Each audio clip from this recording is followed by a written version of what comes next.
The storm was relentless that evening. Rain hammered against the windshield of Ethan Cross's sleek black SUV as he drove through the deserted streets.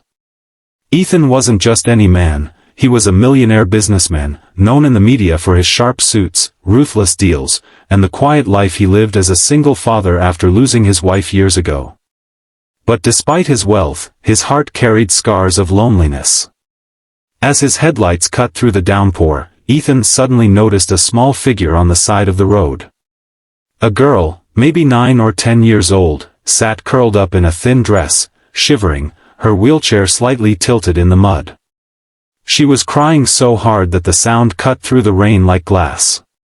Ethan pulled over instantly. Something in his chest tightened. He stepped out into the storm, his expensive coat soaking through in seconds. "Hey," he said gently, crouching down to her level. "Are you okay? Where's your family?" The girl looked up with wide, terrified eyes. I don't have anyone. They left me," her words broke into sobs. Ethan's heart clenched. She wasn't just lost, she was abandoned. Alone. He glanced at her wheelchair. Rusted. Worn out. The kind no child should be stuck in. Without a second thought, he whispered the words that would change both of their lives. "Come with me." Ethan carried her carefully into the SUV, wrapping her in a blanket he kept for his son.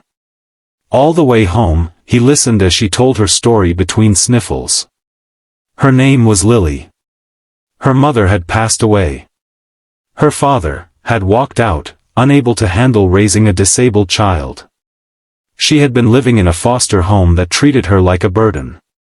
Tonight, she had run away, convinced no one would ever want her.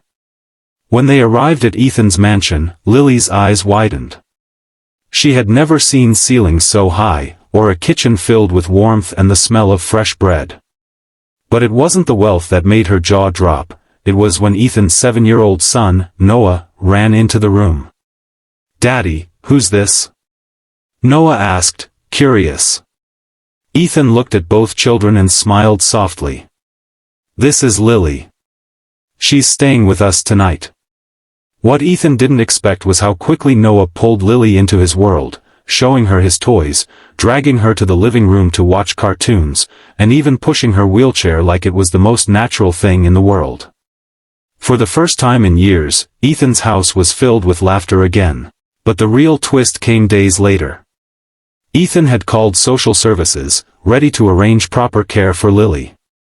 Yet every night, he would hear her soft prayers before bed, "Please, God, don't let them take me away. Please let me stay here."